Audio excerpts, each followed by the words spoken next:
दोस्तों, क्या आप जानते हैं कि आपकी सोच और नजरिया ही आपकी सफलता और असफलता तय करते हैं? अगर आपको अपनी जिंदगी को बेहतर बनाना है तो यह वीडियो आपके लिए है। आपका आत्मसम्मान आपकी भावनाओं से अधिक मजबूत होना चाहिए।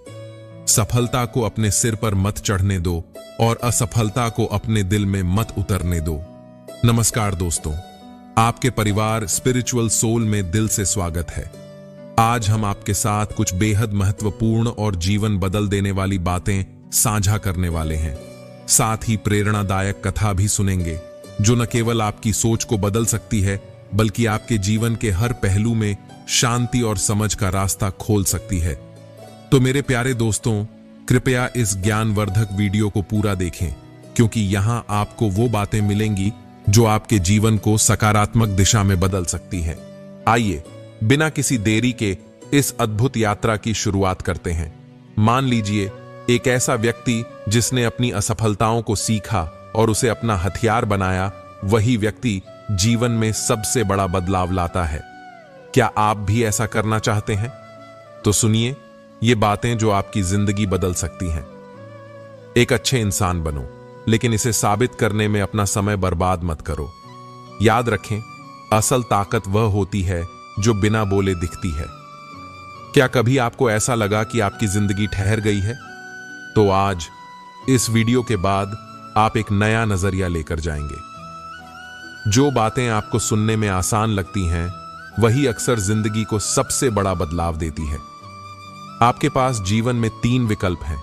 चीजें होते हुए देख सकते हैं, खुद कुछ कर सकते हैं, या सोच सकते हैं कि आखिर क्या हुआ। आप किसे चुनेंगे? श्री कृष्ण कहते हैं, यदि जीवन में गुलाब की तरह खिलना है तो कांटों से तालमेल बिठाने की कला सीखनी होगी।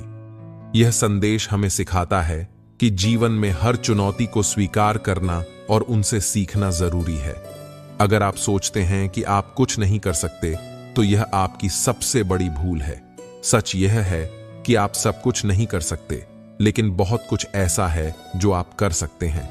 बस अपने लक्ष्यों को निर्धारित करें और उन्हें पाने के लिए अपना 100% दें। हर व्यक्ति का कर्तव्य है कि वह अपने सपनों को पूरा करे, अपनी क्षमताओं का पूरा उपयोग करे और अपनी पूरी क्षमता तक पहुंचे। जब आप गुस्से में हो तो चुप रहें। चुप्पी केवल शांति नहीं देती, यह आपको ताकत भी देती है। हर सुबह एक नई शुरुआत है, इसे बेकार मत जाने दो। जो बीत गया है उसे छोड़ दो। आज का दिन तुम्हारा है। खुद से प्यार करो, क्योंकि अगर तुम खुद को नहीं समझोगे तो कोई और भी नहीं करेगा। अपने आत्मसम्मान को प्राथमिकता दो। लोग वही देखेंगे जो तुम उन्हें दिखाओगे। गलतियां सब करते हैं, लेकिन उनसे सीखना ही तुम्हें अलग बनाता है। हर असफलता एक सबक है। इसे सीढ़ी बनाओ, बाधा नहीं। दूसरों के लिए हमेशा अच्छा करो, भले ही वे तुम्हारी सराहना न करें। अच्छाई का असर देर से दिखता है, लेकिन वह कभी व्यर्थ नहीं जाता। अपने दिल की सुनो, यह तुम्हें उस जगह ले जाएगा जहां तुम सच में होना चाहते हो। दूसरों की अपेक्षाओं से खुद को मत बांधो। अपनी यात्रा पर ध्यान केंद्रित करो। खुशी बाहरी चीजों में नहीं है, यह तुम्हारे भीतर है। इसे तलाशो। हर दिन खुद को थोड़ा बेहतर बनाने की कोशिश करो। यह छोटा प्रयास बड़ा बदलाव लाएगा। कल मेरा था, आज तुम्हारा है और कल किसी और का होगा। सोचो, वक्त कभी किसी का हुआ है। यह समय की प्रकृति है, वह कभी रुकता नहीं और किसी के लिए स्थायी नहीं रहता। इसलिए जीवन के हर पल को समझदारी और शांति से जियो। कई बार हमारे कुछ सपने अधूरे रह जाते हैं, लेकिन इसका मतलब यह नहीं कि हम उन्हें पूरा करने के लिए गलत रास्ते चुनें। सही मार्ग पर चलने का सुख और संतोष हर चीज से बड़ा है। अगर आप सही हो तो गुस्सा करने की कोई जरूरत नहीं, और अगर गलत हो तो गुस्सा करने का कोई अधिकार नहीं। याद रखें, गुस्सा बुद्धि को धूमिल कर देता है और निर्णय लेने की क्षमता खत्म कर देता है। पाप करना गलत है, लेकिन उससे भी बड़ा पाप है पुण्य का अहंकार। जीवन में कई बार किसी को जाने देना उसे रोके रखने से ज्यादा बेहतर होता है। कोई जवाब न देना भी एक प्रभावशाली जवाब होता है, जो अक्सर शब्दों से ज्यादा असर करता है। इसलिए सोच समझकर बोलना और सही समय पर चुप रहना दोनों ही जरूरी हैं। जीवन में मुकाबला ऐसा होना चाहिए कि आपकी हार भी दूसरों की जीत से ज्यादा चर्चित हो। असली ताकत उसी में है जो नुकसान सहने के बाद भी मजबूत बने रहता है, फिर चाहे वह रिश्ता हो या व्यापार। आपकी सफलता का सबसे बड़ा आधार आपका कठिन समय होता है। जैसे सुई की चुभन बेहतरीन पोशाक तैयार करती है, वैसे ही कठिनाइयां जीवन को निखारती हैं। हर चुभने वाली चीज का मकसद बुरा नहीं होता। अगर नियत का असर चेहरे पर दिखने लगे तो हर व्यक्ति नकाब पहनने पर मजबूर हो जाएगा। जीवन के कुछ अध्याय बंद करना जरूरी होता है। जो लोग जाना चाहते हैं उन्हें जाने दो। जबरदस्ती किसी को पकड़कर रखना न अपने लिए अच्छा है न उनके लिए। जो कुछ हमारे पास है वह हमारे लिए पर्याप्त है। ईश्वर ने हमें जो दिया है वही सही है। सच्चा संयम, सदाचार, स्नेह और सेवा सत्संग से ही आते हैं। यह जीवन का सबसे बड़ा गुण है। श्री कृष्ण कहते हैं, दुख और सुख को समान समझने वाले व्यक्ति ही सच्चे धैर्यवान होते हैं। इस धैर्य को अपनाकर हम हर कठिनाई का सामना कर सकते हैं। अंधा प्यार कभी भी सही नहीं होता। यह न हमें आगे बढ़ने देता है, न ही आत्मसम्मान बनाए रखने देता है। खुद को इतना मजबूत बनाओ कि किसी के एहसान की जरूरत न पड़े। अर्जुन बनना आसान है जब जीत निश्चित हो, लेकिन अभिमन्यु बनने के लिए साहस चाहिए जब मृत्यु सामने हो। लोगों को प्रभावित करने के लिए मत भागो, खुद को बेहतर बनाओ, लोग खुद प्रभावित हो जाएंगे। जीवन में जीतना चाहते हो तो बल से ज्यादा बुद्धि का इस्तेमाल करो। बल लड़ना सिखाता है, लेकिन बुद्धि जीतना। अगर आपके बारे में लोग पीठ पीछे बात करते हैं तो घबराने की जरूरत नहीं। चर्चा हमेशा उनकी होती है जिनमें कुछ खास बात होती है। हर चीज की नकल की जा सकती है, लेकिन चरित्र और व्यवहार की नहीं। अपनी सोच पर नियंत्रण रखना जरूरी है, क्योंकि वही आपकी असलियत बनती है। अगर नीयत अच्छी है तो नसीब कभी बुरा नहीं होता। श्री कृष्ण कहते हैं, सब्र कमजोरी नहीं बल्कि सबसे बड़ी ताकत है। दुआओं का असर देर से जरूर दिखता है, लेकिन वह खाली कभी नहीं जाती। अपने विश्वास को मजबूत रखो। जैसा तुम सोचते हो वैसे ही तुम बनते हो। दिमाग में जितनी कम विचारों की भीड़ होगी, जिंदगी उतनी ही शांत और सुखद होगी। जीवन के हर पहलू में शांति, संतुलन और समझदारी अपनाओ। समय की कद्र करो, रिश्तों में ईमानदारी रखो और खुद को हमेशा बेहतर बनाने की कोशिश करो। यही जीवन का सच्चा सुख है। दोस्तों, यह कहानी अर्जुन की है। अर्जुन एक सीधा सादा किसान था। सुबह खेतों की मिट्टी और पसीने की मेहनत से शुरू होती और रातें भविष्य की चिंता में डूबकर बीतती। उसके मन में हमेशा एक ही सवाल घूमता रहता था, अगर फसल खराब हुई तो परिवार का क्या होगा? अगर मैं बीमार पड़ गया तो उनका क्या होगा? अर्जुन की पत्नी गायत्री अपने पति के स्वभाव को समझती थी। वह उसे हर दिन समझाती, तुम्हारा काम मेहनत करना है अर्जुन, बाकी ऊपर वाला सब देख लेगा। लेकिन अर्जुन का मन जैसे इस बात को मानने को तैयार ही नहीं था। अर्जुन की चिंता ने घर का माहौल भी बदल दिया था। जब अन्वी और आदित्य खेलते हुए हंसते तो अर्जुन कहता, चुप रहो, तुम्हारी आवाज से मेरा सिर दुखने लगा है। अगर गायत्री कोई नई चीज घर लाती तो अर्जुन नाराज हो जाता। इसकी क्या जरूरत थी? पहले से ही खर्चा ज्यादा है। धीरे धीरे बच्चे भी अपने पिता से डरने लगे थे। गायत्री सोचती, अर्जुन ने यह क्या हाल बना लिया है, कहीं हम उसे खो न दें। अर्जुन की पड़ोसी निर्मला ताई, जो खुद एक सकारात्मक सोच रखने वाली महिला थीं, एक दिन उससे मिलने आईं। उन्होंने कहा, अर्जुन, तुम अपने जीवन का आनंद क्यों नहीं ले पा रहे? पास के जंगल में एक संत रहते हैं, सूरज महाराज, उनसे मिलो, वे तुम्हारी मदद कर सकते हैं। पहले तो अर्जुन को यह विचार अजीब लगा, लेकिन जब गायत्री ने भी उसे समझाया तो उसने हार मान ली और अगले दिन सूरज महाराज के आश्रम जाने का निश्चय किया।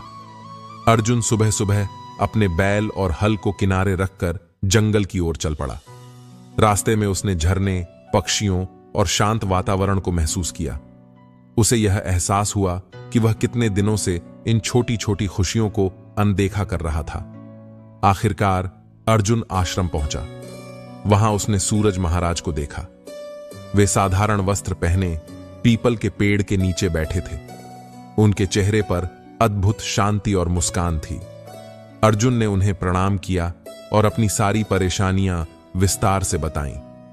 सूरज महाराज ने अर्जुन को एक बड़ा पत्थर दिया और कहा, इसे दिन भर अपने सिर पर उठाए रखो। अर्जुन ने जैसे तैसे पूरा दिन पत्थर उठाए रखा। शाम को वह थक कर चूर हो गया और पत्थर जमीन पर रख दिया। सूरज महाराज ने मुस्कुराते हुए पूछा, जब इसे नीचे रखा तो कैसा महसूस हुआ? अर्जुन ने कहा, बहुत हल्का और सुकून भरा।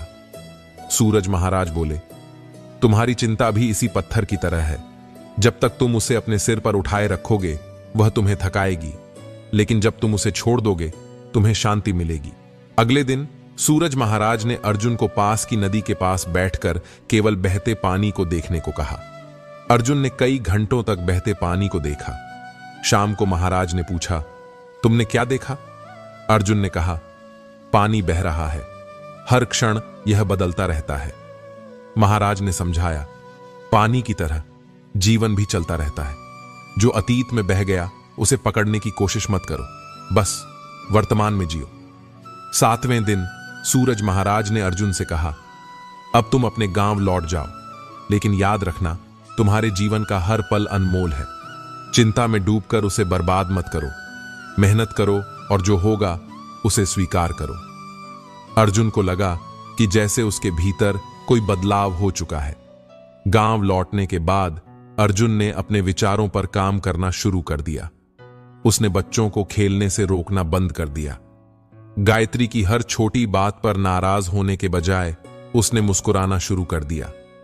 खेत में मेहनत करते समय उसने भविष्य की चिंता छोड़कर केवल अपनी कोशिश पर ध्यान देना शुरू कर दिया। धीरे धीरे अर्जुन का जीवन खुशहाल हो गया। गायत्री ने महसूस किया कि उसका पति अब पहले जैसा नहीं रहा। यह कहानी हमें सिखाती है कि चिंता को थामे रखने से कुछ हासिल नहीं होता। केवल आज पर ध्यान दो, कर्म करो और बाकी ऊपर वाले पर छोड़ दो। क्या आप भी अर्जुन की तरह अपनी चिंता को छोड़कर जीवन का आनंद लेना चाहेंगे? धैर्य रखो। बड़े सपने धीरे धीरे पूरे होते हैं। जो चीजें तुम्हारे लिए बनी हैं वे सही समय पर तुम्हारे पास आएंगी। जिंदगी में पहले मकान कच्चे और रिश्ते पक्के हुआ करते थे। अब मकान पक्के हो गए हैं लेकिन रिश्ते कच्चे हो गए हैं। यह बदलाव हमें यह सोचने पर मजबूर करता है कि भौतिक चीजों की चमक के पीछे कहीं हमारी भावनाएं फीकी तो नहीं पड़ रही हैं। जिंदगी में एक बात हमेशा याद रखना, कोई हाथ से छीन कर ले जा सकता है लेकिन कोई नसीब से नहीं छीन सकता। जो तुम्हारा है वह तुम्हें जरूर मिलेगा। इसलिए मेहनत करो और अपने नसीब पर भरोसा रखो। गिरगिट खतरा देखकर रंग बदलता है और इंसान मौका देखकर। यह हमें सिखाता है कि सतर्क रहना जरूरी है, क्योंकि हर मुस्कान के पीछे एक सच्चा दिल नहीं होता। कभी कभी इंसान न टूटता है न बिखरता है, बस थक जाता है, कभी खुद से, कभी किस्मत से, तो कभी अपनों से। ऐसे समय में खुद को संभालना सबसे बड़ी ताकत है। अच्छे लोगों की परीक्षा भगवान बहुत लेता है लेकिन साथ कभी नहीं छोड़ता। वहीं बुरे लोगों को भगवान बहुत कुछ देता है लेकिन साथ कभी नहीं देता। यह हमें धैर्य और विश्वास का महत्व सिखाता है। तनाव, अवसाद और बेचैन इंसान तभी होता है जब वह खुद के लिए कम और दूसरों के लिए ज्यादा सोचता है। अपनी जिंदगी को सरल बनाओ और अपनी खुशियों को प्राथमिकता दो। इच्छाएं, उम्मीदें और नाखून, इन्हें समय समय पर काटते रहें, अन्यथा ये दुख का कारण बन जाते हैं। संतोष का भाव जिंदगी को सरल और सुंदर बनाता है। दुआएं मिल जाएं, यही काफी है। दवाएं तो कीमत अदा करने पर मिल ही जाती हैं। इसीलिए दूसरों के लिए दिल से दुआ करो, क्योंकि दुआ का असर अनमोल होता है। समय जब पलटता है तो सब कुछ बदल देता है। इसलिए अच्छे दिनों में अहंकार मत करो और बुरे दिनों में धैर्य रखो। समय हमेशा एक जैसा नहीं रहता। यदि सपने साकार नहीं हो रहे हैं तो रास्ते बदल लें, सिद्धांत नहीं। अपनी जड़ों से जुड़े रहकर ही आप ऊंचाई तक पहुंच सकते हैं। मनुष्य सुबह से शाम तक काम करके उतना नहीं थकता जितना चिंता और क्रोध के एक पल में थक जाता है। इसीलिए इनसे दूर रहना सीखें। यह मत सोचिए कि 1 महीने या 1 साल में क्या हो सकता है, बल्कि यह सोचिए कि 24 घंटे में क्या संभव है। आज का दिन सबसे महत्वपूर्ण है। किसी का असली चेहरा तभी प्रकट होता है जब आप उसके लाभ के लिए महत्वपूर्ण नहीं होते। ऐसे समय में आपको अपने सच्चे दोस्तों की पहचान होती है। जिस तरह नियम की जड़ों में दूध डालने से नियम मीठा नहीं हो सकता, उसी प्रकार घटिया व्यक्ति को चाहे जितना भी प्यार और समझ दिखाओ, वह कभी भी अपना नहीं हो सकता। दुआ कभी साथ नहीं छोड़ती और बद्दुआ कभी पीछा नहीं छोड़ती। जो दोगे वही लौट कर आएगा, चाहे वह इज्जत हो या धोखा। इसलिए हमेशा अच्छा सोचो और अच्छा करो। जिंदगी हमें हर कदम पर कुछ न कुछ सिखाती है। रिश्तों की अहमियत, समय की कद्र और सच्चे इंसानों की पहचान हमें जीवन को बेहतर बनाने की प्रेरणा देते हैं। बस सही सोच और सही कर्मों के साथ आगे बढ़ते रहें। जिंदगी के हर पल को पूरी तरह जियो। यह दोबारा नहीं लौटेगा। आज जो कर सकते हो उसे कल पर मत टालो। मन के भीतर हमेशा एक युद्ध चलता रहता है, एक खींचातानी। यह तुम्हें ऐसी जगह खींच ले जाता है जहां तुम नहीं जाना चाहते, और जब तुम इसका नियंत्रण खो देते हो तब जीवन तुम्हें गिरा देता है। तुम्हारी अधिकतर समस्याएं यहीं से शुरू होती हैं। मन का अस्थिर होना। यह हमेशा सोचता रहता है, चिंता करता है और तरह तरह के विचारों में खो जाता है। यह चंचल बच्चे की तरह है जिसे अनुशासन में रहना नहीं आता। हर दिन इसे नई इच्छाएं, नए विचार और नई योजनाएं आकर्षित करती हैं और तुम इनके बीच उलझ जाते हो। पर देखो, मन को स्थिर करना, उसे शांत करना, यही पहला कदम है। जिस दिन तुम इसे सिखा दोगे कि इसे कहां ध्यान केंद्रित करना है, उसी दिन तुम्हारा जीवन बदलने लगेगा। याद रखो, जो मन को नियंत्रित कर लेता है वह संसार को भी नियंत्रित कर सकता है। तुम्हें शायद लगे कि ये सब किताबी बातें हैं, लेकिन सोचो, जब भी तुम दुखी होते हो उसकी वजह क्या होती है? तुम्हारा मन या तो अतीत के पछतावे में डूबा होता है या भविष्य की चिंता में, और इसी कारण तुम वर्तमान का आनंद लेना भूल जाते हो। तुम्हें अपने मन को यह सिखाना होगा कि वह केवल वर्तमान में जिए। उसे समझाना होगा कि जो बीत गया वह अब हाथ से निकल चुका है और जो आने वाला है वह अभी तय नहीं हुआ है। अपने रिश्तों को सहेज कर रखो। लोग तुम्हें याद करते हैं लेकिन उन्हें जताने में देर कर देते हैं। अपने प्रियजनों के साथ समय बिताओ। यह दुनिया की सबसे बड़ी दौलत है। कभी भी हार मत मानो। जब तक तुम्हारी सांसें चल रही हैं तब तक हर चीज संभव है। विश्वास रखो, तुम्हारा संघर्ष तुम्हारी सफलता की नींव है। जिंदगी तुम्हारे हाथों की मिट्टी है। इसे जिस रूप में चाहो वैसे गढ़ लो। तुम्हारी सोच ही तुम्हारी सच्चाई बनाती है। हर दिन खुद से यह कहो, मैं मजबूत हूं, मैं सक्षम हूं और मैं हर मुश्किल का सामना कर सकता हूं, क्योंकि यह जिंदगी तुम्हारी है। इसे खास बनाना भी तुम्हारी जिम्मेदारी है। आज की तेज भागती दुनिया में हर किसी को प्रेरणा की जरूरत है। क्या आप भी अपनी जिंदगी को बेहतर बनाने के लिए तैयार हैं? कहानी आकर्षण का नियम, रिया की असंभव से संभव तक की यात्रा। रिया एक छोटे से कस्बे की रहने वाली थी। उसकी आंखों में बड़े सपने थे, लेकिन उसकी जिंदगी हर तरफ से मुश्किलों से भरी थी। उसकी मां सिलाई करके घर चलाती थी और रिया पढ़ाई के साथ साथ मां का हाथ भी बंटाती थी। रिया का सपना था कि वह एक सफल लेखिका बने, लेकिन उसके सपने अक्सर गरीबी और आत्मविश्वास की कमी में दब जाते थे। एक दिन जब वह अपने कमरे में बैठी थी, उसकी सबसे करीबी दोस्त पायल उससे मिलने आई। पायल ने उसके लिए एक किताब लाई, आकर्षण का नियम। उसने कहा, यह किताब तुम्हारी सोच बदल सकती है। रिया ने उस रात किताब पढ़ना शुरू किया। किताब में लिखा था, हमारी सोच हमारी वास्तविकता बनाती है। जो कुछ भी हम अपने मन में बार बार सोचते हैं वह हमारी जिंदगी का हिस्सा बन जाता है। यह बात रिया को अजीब लगी, लेकिन उसने इसे आजमाने का फैसला किया। उसने एक डायरी खरीदी और अपने सपनों को विस्तार से लिखना शुरू किया। हर रात वह अपने सपनों की कल्पना करती जैसे वह उन्हें पहले से ही जी रही हो। रिया ने सबसे पहले यह सोचने का अभ्यास किया कि वह एक प्रसिद्ध लेखिका है।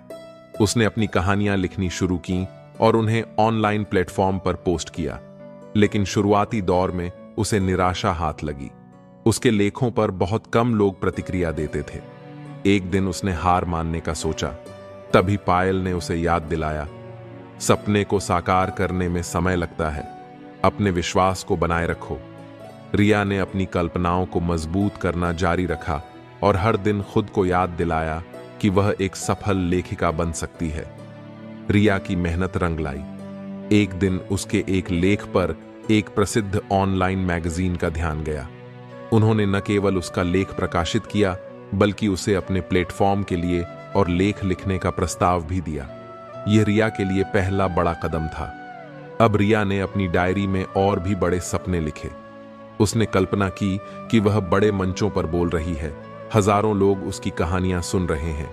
उसने अपनी कल्पनाओं में हर छोटा से छोटा विवरण जोड़ा, जैसे वह मंच पर खड़ी है, तालियों की आवाज और उसकी कहानियों का प्रभाव। कुछ ही समय में रिया ने एक कहानी प्रतियोगिता में भाग लिया। प्रतियोगिता राष्ट्रीय स्तर की थी और इसमें देश भर से प्रतिभाशाली लेखकों ने हिस्सा लिया। रिया ने अपनी सबसे खास कहानी भेजी। प्रतियोगिता के परिणाम का दिन आया और रिया ने पहला स्थान हासिल किया। यह उसके जीवन का सबसे बड़ा पल था। इस जीत ने उसे एक किताब प्रकाशित करने का मौका दिया। उसकी किताब सपनों का सफर बेस्ट सेलर बन गई। अब वह केवल लेखिका ही नहीं थी, बल्कि एक प्रेरणादायक व्यक्तित्व भी बन गई थी।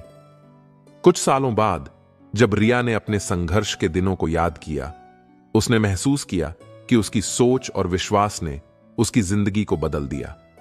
उसने सीखा कि आकर्षण का नियम केवल सोचने तक सीमित नहीं है, बल्कि मेहनत और अपने सपनों पर भरोसे के साथ इसे अमल में लाना जरूरी है। आज रिया एक ऐसे व्यक्ति का उदाहरण है जिसने अपनी सोच और मेहनत के जरिए असंभव को संभव बनाया। उसकी कहानी सिखाती है कि हम अपने जीवन के निर्माता हैं और हमारे सपने अगर सच्चे विश्वास के साथ देखे जाएं तो जरूर पूरे होते हैं। तजुर्बे हमेशा उम्र से नहीं, बल्कि हालातों से आते हैं। हर मुश्किल और हर परिस्थिति हमें कुछ नया सिखाती है। जमाने में आए हो तो जीने का हुनर भी रखना, क्योंकि दुश्मन से उतना खतरा नहीं होता जितना अपनों से। भरोसा और सतर्कता दोनों जरूरी हैं। रात भर गहरी नींद पाने के लिए दिन भर ईमानदारी से जीना पड़ता है। जो सच्चाई से जीता है वही सुकून से सो पाता है। अपनी कमियों को दूर करने की जिम्मेदारी सिर्फ हमारी होती है, क्योंकि बाकी लोग तो इनका फायदा उठाना जानते हैं। समय के पास इतना वक्त नहीं होता कि वह आपको दोबारा मौका दे सके। इसलिए जो बदला जा सकता है उसे बदलिए, जो बदला नहीं जा सकता उसे स्वीकार कीजिए, और जो स्वीकार नहीं किया जा सकता उससे दूर हो जाइए। लेकिन इस सब के बीच खुद को खुश रखना मत भूलिए, क्योंकि खुद को खुश रखना भी एक बड़ी जिम्मेदारी है। जब हम अपने रिश्तों के लिए समय नहीं निकाल पाते, तब वक्त हमारे बीच से रिश्ते निकाल देता है। इसीलिए हर रिश्ता समय और सम्मान चाहता है। लोग बुराई करें तो उन्हें करने दीजिए, क्योंकि बुराई वही करते हैं जो आपकी बराबरी नहीं कर सकते। कौन क्या कर रहा है, क्यों कर रहा है, इन बातों से जितना दूर रहेंगे उतना ही खुश रहेंगे। कोई आपका बुरा करे यह उनका कर्म है, लेकिन आप किसी का बुरा न करें यह आपका धर्म है। रिश्ते कभी अपनी मर्जी से नहीं जुड़ते। कब, कहां और किससे मिलना है यह ऊपर वाला पहले ही तय कर देता है। इसीलिए हर रिश्ता अपनी जगह अनमोल होता है। जिंदगी में दो लोगों का होना बहुत जरूरी है।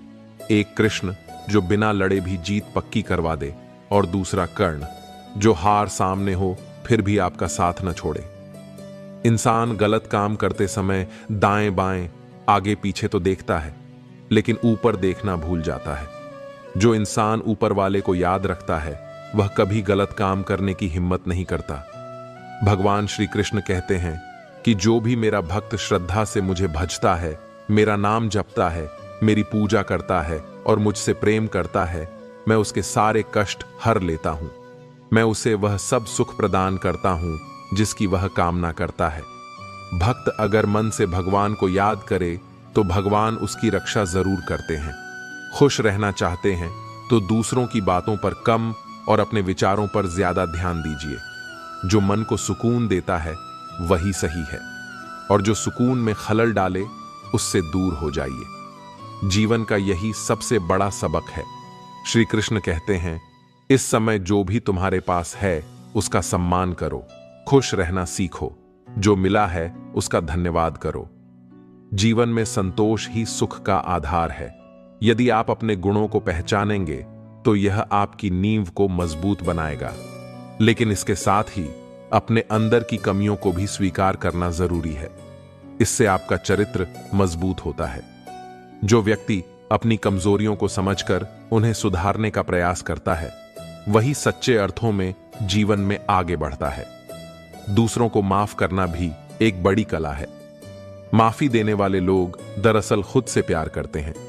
वे जानते हैं कि माफ करके वे दूसरों पर नहीं बल्कि खुद पर उपकार कर रहे हैं। ऐसा करने से मन में शांति आती है और जीवन में सुख समृद्धि बढ़ती है। जिस दिन आप यह समझ जाएंगे कि आपके विचार कितने शक्तिशाली हैं, उस दिन से आप कभी नकारात्मक सोच नहीं रखेंगे। श्री कृष्ण कहते हैं, जिस व्यक्ति को आपकी कदर नहीं, उसके साथ खड़े रहने से अच्छा है कि आप अकेले रहें। यह जीवन का सत्य है कि ईश्वर हमें हर पल नई राह दिखाने के लिए तैयार रहते हैं। वह दूसरा दरवाजा खोलने से पहले पहला दरवाजा जरूर बंद करते हैं। इसीलिए जीवन में हर स्थिति में ईश्वर पर विश्वास रखना जरूरी है। श्री कृष्ण का एक और महत्वपूर्ण संदेश है, तू करता वही है जो तू चाहता है, लेकिन होता वही है जो मैं चाहता हूं। यदि तू वही करेगा जो मैं चाहता हूं, तो वह भी होगा जो तू चाहता है। इसका अर्थ है कि यदि हम ईश्वर की राह पर चलेंगे और उनके आदेशों का पालन करेंगे, तो हमारी मनोकामनाएं भी पूर्ण होंगी। जीवन में खुशियों की तलाश आपको खुद करनी होगी। दुखी तो कोई भी कर सकता है, लेकिन सच्ची खुशी भीतर से आती है। यह ध्यान रखना चाहिए कि किसी की मीठी बातों का यह मतलब नहीं कि आप उनके लिए खास हैं। कभी कभी लोग दया दिखाते हैं, लेकिन उनका उद्देश्य कुछ और होता है। जैसे कबूतर को पकड़ने के लिए दाना डाला जाता है। श्री कृष्ण बताते हैं कि अच्छे लोगों की भगवान परीक्षा जरूर लेते हैं, लेकिन उनका साथ कभी नहीं छोड़ते। वहीं बुरे लोगों को भगवान सब कुछ देते हैं, लेकिन आखिर में उनका अभिमान ही उनके पतन का कारण बनता है। श्री कृष्ण के उपदेश जीवन का मार्गदर्शन करते हैं। उनके संदेश हमें सिखाते हैं कि चुनौतियों को स्वीकार करें, आभार व्यक्त करें और सच्चे मन से ईश्वर पर विश्वास रखें। जीवन में गुलाब की तरह खिलने के लिए कांटों को समझना और उनका सामना करना जरूरी है।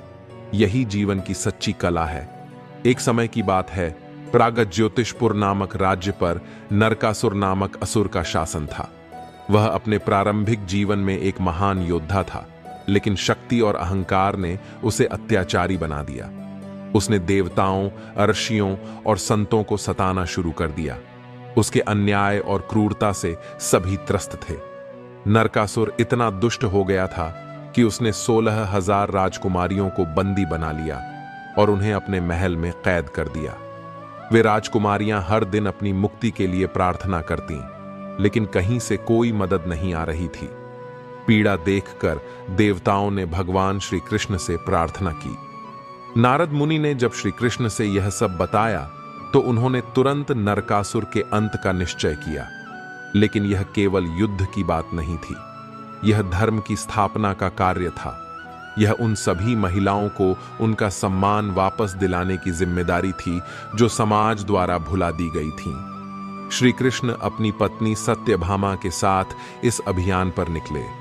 सत्यभामा ने स्वयं युद्ध में जाने की इच्छा जताई, क्योंकि वह भी एक योद्धा थीं। भगवान कृष्ण गरुड़ पर सवार होकर नरकासुर के किले पहुंचे। किला अभेद्य था। चारों ओर लोहे की दीवारें और सुरक्षा के लिए राक्षसों की विशाल सेना थी। लेकिन श्री कृष्ण ने अडिग रहते हुए युद्ध का आह्वान किया। जैसे ही युद्ध प्रारंभ हुआ, नरकासुर ने अपनी पूरी सेना को श्री कृष्ण और सत्यभामा के खिलाफ भेज दिया। वह युद्ध क्रूर और भयावह था। नरकासुर की सेना ने श्री कृष्ण पर हर संभव अस्त्र शस्त्र से हमला किया, लेकिन श्री कृष्ण ने अपने सुदर्शन चक्र और धनुष से उन सभी को परास्त कर दिया। सत्यभामा ने भी अद्भुत वीरता दिखाई और असुरों का डटकर सामना किया। जब नरकासुर स्वयं युद्ध भूमि में आया तो उसकी क्रूरता देखने लायक थी। वह अत्यंत शक्तिशाली था और उसके पास ऐसे दिव्यास्त्र थे जिन्हें उसने स्वर्ग से चुराया था। युद्ध अत्यंत कठिन होता गया। सत्यभामा ने भगवान कृष्ण की ओर देखा। उनका चेहरा शांत था, लेकिन उनकी आंखों में धर्म और करुणा की अद्भुत चमक थी। युद्ध के बीच में एक क्षण ऐसा आया जब नरकासुर ने श्री कृष्ण पर हमला करने के लिए ब्रह्मास्त्र का प्रयोग किया। सत्यभामा का हृदय तेजी से धड़कने लगा, लेकिन श्री कृष्ण ने अपने दिव्य ज्ञान और शक्ति से उस ब्रह्मास्त्र को निष्क्रिय कर दिया। तब सत्यभामा ने अपना धनुष उठाया और अपने बाण से नरकासुर को घायल कर दिया। आखिरकार जब नरकासुर हार के करीब था तो श्री कृष्ण ने सुदर्शन चक्र का उपयोग करके उसका अंत कर दिया। नरकासुर का अंत होते ही आकाश से देवताओं की पुष्प वृष्टि हुई। पूरा किला दिव्य प्रकाश से भर गया। लेकिन कथा यहीं समाप्त नहीं होती। नरकासुर के वध के बाद श्री कृष्ण उन 16,000 राजकुमारियों के पास पहुंचे जो वर्षों से कैद में थीं। जब वे बाहर निकलीं तो उनकी आंखों में आंसू थे। वे कृष्ण के चरणों में गिरकर रोने लगीं। उन्होंने कहा, हे प्रभु, आपने हमें इस नरक से मुक्त किया, लेकिन अब हमारा क्या होगा? समाज हमें अपवित्र समझेगा और स्वीकार नहीं करेगा। श्री कृष्ण का हृदय यह सुनकर पिघल गया। वे बोले, तुम सब मेरी शरण में हो। अब तुम्हारा सम्मान और अधिकार मेरी जिम्मेदारी है। यदि समाज तुम्हें अपनाने से मना करेगा तो मैं स्वयं तुम्हें अपनाऊंगा। और उन्होंने उन सभी से विवाह किया, यह दिखाने के लिए कि हर स्त्री का सम्मान करना समाज का कर्तव्य है। यह कथा केवल एक युद्ध की कहानी नहीं है, यह करुणा, सम्मान और धर्म की गहरी सीख है। श्री कृष्ण ने सिखाया कि शक्ति का उपयोग केवल दूसरों की रक्षा और न्याय की स्थापना के लिए होना चाहिए। उन्होंने दिखाया कि हर जीवन की गरिमा महत्वपूर्ण है। नरकासुर के वध के साथ साथ यह कथा हमें सिखाती है कि सच्चा धर्म वही है जिसमें दूसरों की पीड़ा को समझकर उनके सम्मान को पुनः स्थापित किया जाए। तो मित्रों, आशा है कि आपको आज की यह वीडियो पसंद आई होगी। और याद रखें, जीवन में चुनौतियां आएंगी, लेकिन अगर हम ईमानदारी और सच्चाई के रास्ते पर चलें तो सफलता जरूर मिलती है। अगर यह विचार आपके दिल को छू गई हो तो हमारे चैनल स्पिरिचुअल सोल को सब्सक्राइब करना न भूलें। वीडियो को लाइक करें, अपने दोस्तों और परिवार के साथ शेयर करें और कमेंट बॉक्स में जय श्री राधे कृष्ण लिखकर परमात्मा के प्रति अपना आभार व्यक्त करें। हम फिर मिलेंगे एक नई प्रेरणादायक कहानी के साथ। तब तक के लिए खुश रहें, स्वस्थ रहें और हमेशा सच्चाई का साथ दें। जय श्री कृष्ण।